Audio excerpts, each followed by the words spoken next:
नमस्कार बच्चों, आज के इस वीडियो में आप सबका हार्दिक स्वागत है। मैं कविता आप सबके समक्ष नया विषय लेकर उपस्थित हूँ, जो वर्ग 9वीं की पुस्तक क्षितिज से ली गई है।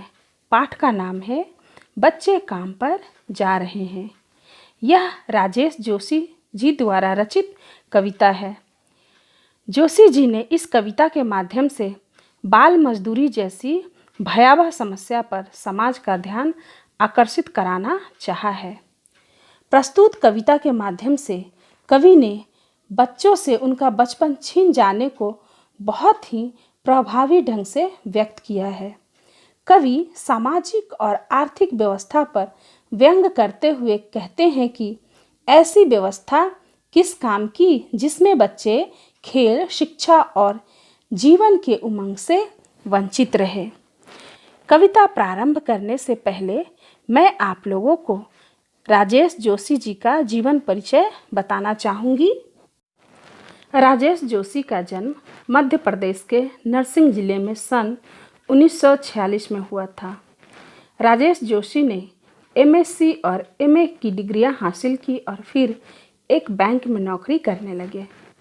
पढ़ाई खत्म होने के तुरंत बाद ही उन्होंने पत्रकारिता आरंभ कर दी। राजेश जोशी जी ने कविताओं के अलावा कहानियाँ, नाटक, लेख और टिप्पणियाँ भी लिखी। साथ ही उन्होंने कुछ नाट्य रूपांतर तथा कुछ लघु फिल्मों के लिए पटकथा लेखन का भी कार्य किया। कई भारतीय भाषाओं के साथ साथ अंग्रेजी, रूसी और जर्मन में भी उनकी कविताओं के अनुवाद प्रकाशित हुए हैं। उनकी कविताएं जीवन के संकट में भी आस्था को उभारती है। उन्हें शमशेर सम्मान, पहल सम्मान, मध्य प्रदेश सरकार का शिखर सम्मान और माखनलाल चतुर्वेदी पुरस्कार के साथ केंद्र साहित्य अकादमी के प्रतिष्ठित सम्मान से भी सम्मानित किया गया। उनकी कविताएं स्थानीय भाषा बोली से युक्त है। उनकी काव्य रचनाओं में आत्मीयता, लयात्मकता के साथ मनुष्यता को बचाए रखने का निरंतर संघर्ष भी विद्यमान है। राजेश जोशी में जितना दुनिया के नष्ट होने का खतरा दिखाई देता है, उतनी ही व्यग्रता जीवन की संभावनाओं की खोज के प्रति भी दिखाई देता है। अब मैं कविता प्रारंभ करती हूँ।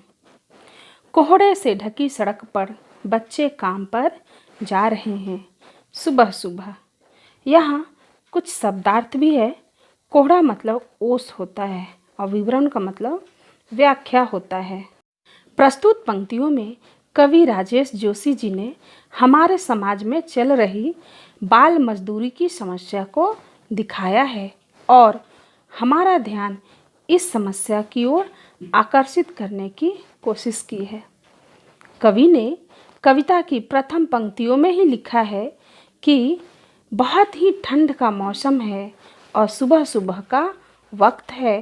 चारों तरफ कोहरा छाया हुआ है, सड़कें भी कोहरे से ढकी हुई है, परंतु इतनी ठंड में भी छोटे छोटे बच्चे कोहरे से ढकी सड़क पे चलते हुए अपने काम पर जाने के लिए मजबूर है, जबकि इन बच्चों की उम्र तो अभी खेलने कूदने की है। कविता की आगे की पंक्तियां हैं। बच्चे काम पर जा रहे हैं। हमारे समय की सबसे भयानक पंक्ति है यह। भयानक है इसे विवरण की तरह लिखा जाना चाहिए इसे सवाल की तरह। काम पर क्यों जा रहे हैं बच्चे? प्रस्तुत पंक्तियों में कवि ने इस समाज में बाल मजदूरी जैसी समस्या पर चिंतन व्यक्त करते हुए कहते हैं कि हमारे समय की सबसे भयानक बात यह है कि छोटे छोटे बच्चों को काम पर जाना पड़ रहा है और उससे भी भयानक कवि को यह बात लग रही है कि हम यह बात कितनी ही सरलता से कह दे रहे हैं, जबकि हमें इसकी ओर ध्यान देना चाहिए और इसका कारण भी पता करना चाहिए कि पढ़ने और खेलने की उम्र वाले बच्चों को अपना पेट पालने के लिए यूं काम पर क्यों जाना पड़ रहा है। इसे हमें समाज में एक प्रश्न की तरह पूछना चाहिए कि इन छोटे बच्चों को काम पर क्यों जाना पड़ रहा है। कविता की आगे की पंक्तियां हैं। क्या अंतरिक्ष में गिर गई है सारी गेंदें? क्या दीमकों ने खा लिया है सारी रंग बिरंगी किताबों को? क्या काले पहाड़ के नीचे दब गए हैं सारे खिलौने? क्या किसी भूकंप में ढह गई हैं सारे मदरसों की इमारतें? कभी बाल मजदूरों को सुबह भीषण ठंड एवं कोहरे के बीच अपने अपने काम पर जाते देखता है, जिसे देखकर कवि हताशा एवं निराशा से भर जाता है और इसी कारणवश कवि के मन में कई तरह के सवाल उठने लगते हैं। कवि को यह समझ नहीं आ रहा है कि क्यों ये बच्चे इतनी सुबह सुबह ठंड में काम पर जाने के लिए विवश है। कवि सोचता है कि क्या खेलने के लिए गेंदें सारी खत्म हो चुकी है या आकाश में चली गई है? क्या बच्चों के पढ़ने के लिए एक भी किताब नहीं बची है? क्या सारी किताबों को दीमकों ने खा लिया है? क्या बाकी सारे खिलौने कहीं किसी काले पहाड़ के नीचे छिपा दिए गए हैं, जो अब इन बच्चों के लिए कुछ नहीं बचा? क्या इन बच्चों को पढ़ाने वाले मदरसे एवं विद्यालय टूट चुके हैं, जो ये बच्चे पढ़ाई एवं खेल कूद को छोड़कर काम पर जा रहे हैं? आगे की पंक्तियाँ इस प्रकार हैं। क्या सारे मैदान, सारे बगीचे और घरों के आंगन खत्म हो गए हैं एकाएक? इसका भावार्थ है, यह कवि अपने मन में उठ रहे सवालों को बयां करते हुए कहते हैं कि क्या बच्चों के खेलने की सारी जगह खत्म हो चुकी है?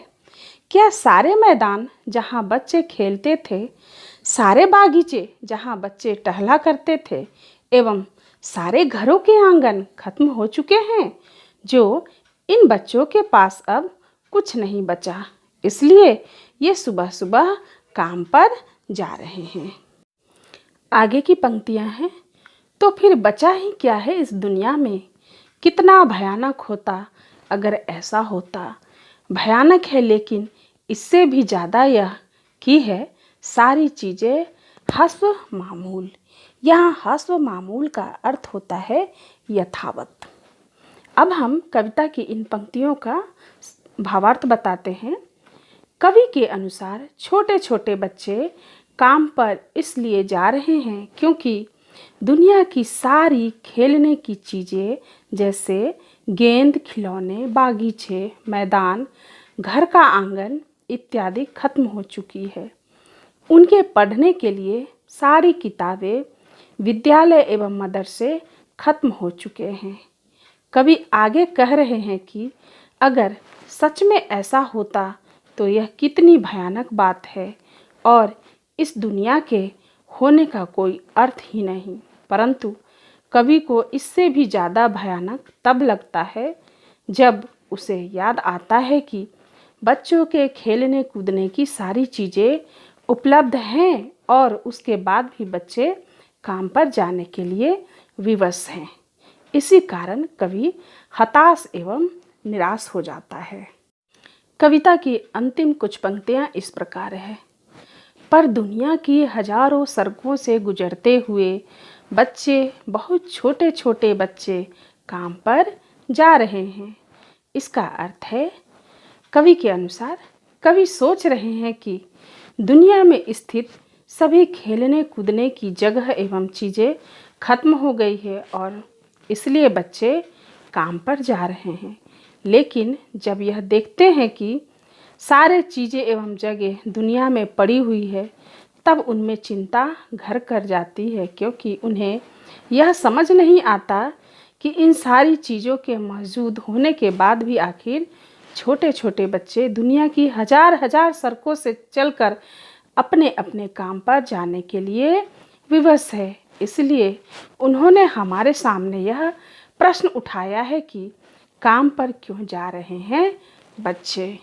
तो बच्चों, इसी के साथ यह कविता समाप्त होती है। धन्यवाद बच्चों।